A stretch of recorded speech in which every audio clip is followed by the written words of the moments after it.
Hey y'all, it's Nancy, the Handy Scandy. Thanks for joining me for another crafty venture. Today I am with Technique Junkies and we are focusing on the Floral Mousse stamp and the Spring Flowers stamp. Both are part of the March 2021 release. And let me tell you right now, what I end up with, those two cards that I just showed you, are not at all what I had planned. And if you've been with me for any amount of time, you know that I typically don't have a plan. And this might be why, because my plans always go astray. So I showed you, or am showing you, the supplies that I started out with anyway. I end up not using all of them, but I did all my die cutting before I started filming, just to save some time. And these square dies are from Pink Fresh, and I just got them actually about a week or so ago, and I cut out 4 frames because I'm, going to stack them. I don't like to stack my sentiments, I won't lie. It's just really tedious to get them lined up properly.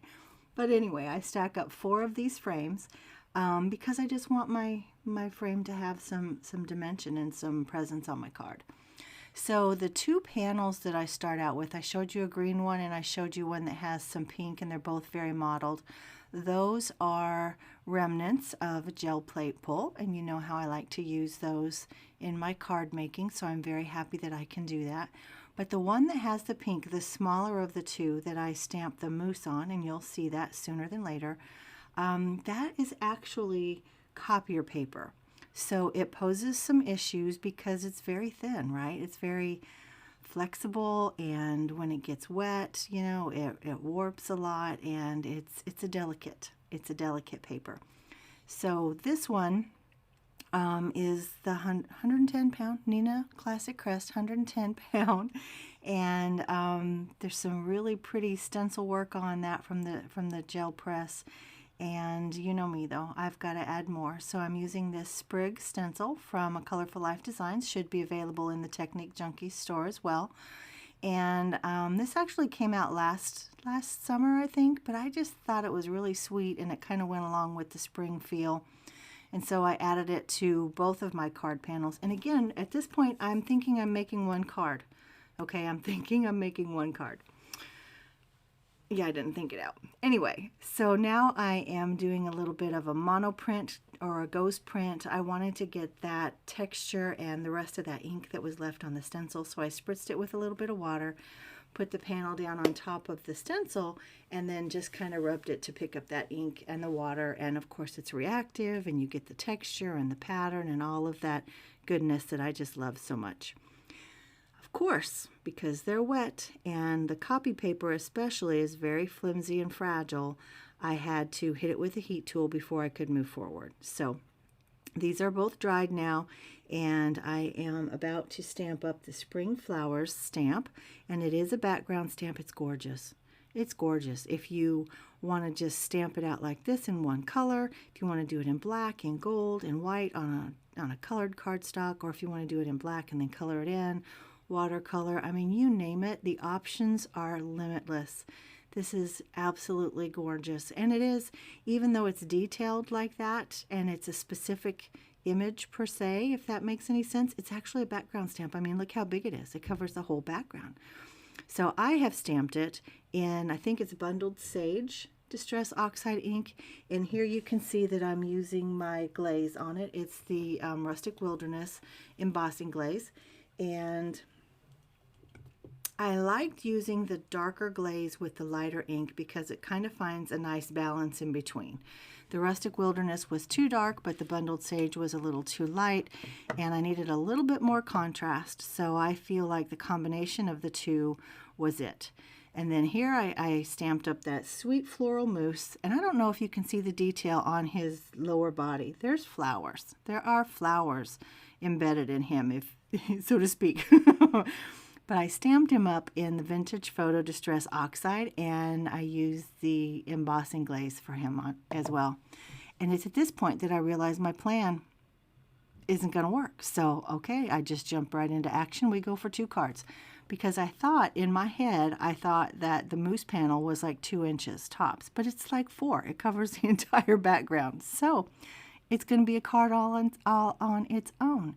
So I looked at the Spring Flowers panel, And I decided that it needed more contrast in the back because it was supposed to have the moose on the top, but of course it doesn't.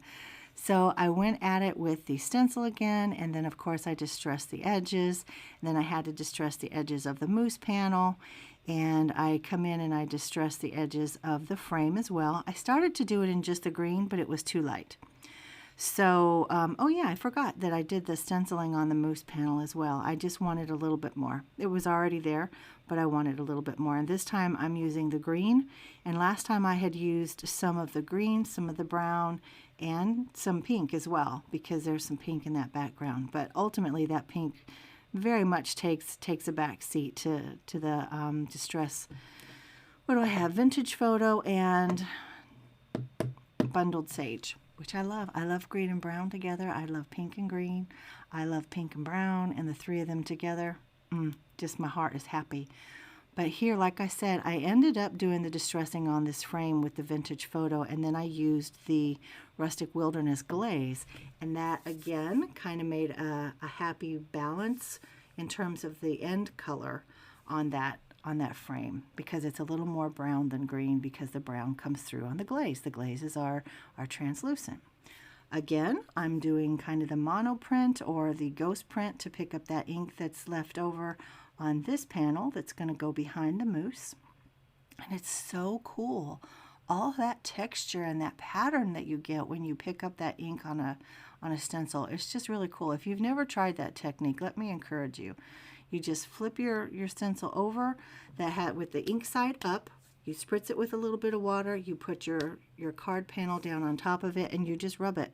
You just rub over it and pick up that ink and that water that's there, and it reacts and it creates that great pattern and ink splotches and all that grungy goodness that I love so much. So here I have it all glued down, and I did a little bit more distressing, and now I'm adding some paper pads to it to hold it down so that it doesn't warp and bend and come up. And I switch gears and I go to the next card.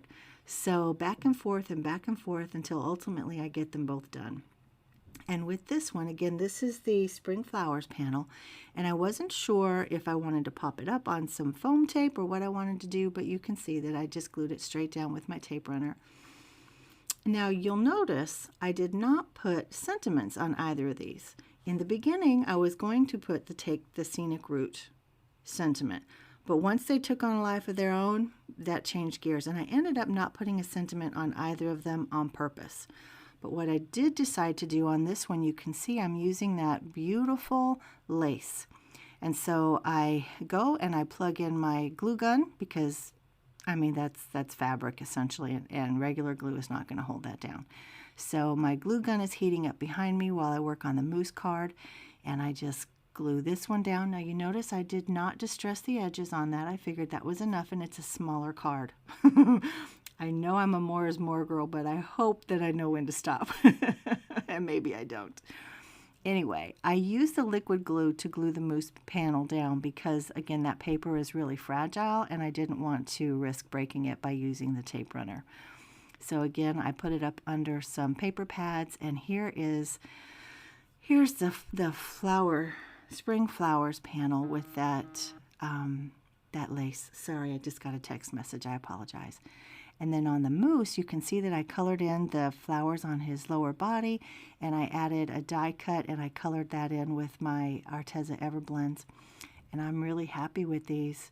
You know, maybe it's serendipity, I don't know, but I'm so glad that this took a turn. You know, I embrace change, I embrace mistakes. You know, I'm not about perfection at all. I just go with it. I mean, that's life, right? Life isn't perfect. Life is full of mistakes, so you just got to make the most of them.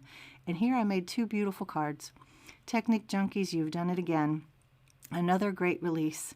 So guys, I encourage you to go check out the release. I'll have it downstairs. I'll also link to these two stamps in particular, and there's sales going on right now. There's a Gotta Have It All bundle, and you can use my discount code, which is coming up. It's TJ10Nancy. That'll get you an extra 10% off your entire purchase. So again, guys, this is Nancy, the Handy Scandy, and today I'm here with Technique Junkies. So I'd appreciate it if you like this video, give it a thumbs up, subscribe if you're not already a member of my little crafty tribe. Hit that bell so you're alerted to all new content when I post it. Leave me a comment downstairs, and we'll see you again real soon, guys. Nancy, the Handy Scandy. I'm out. Bye.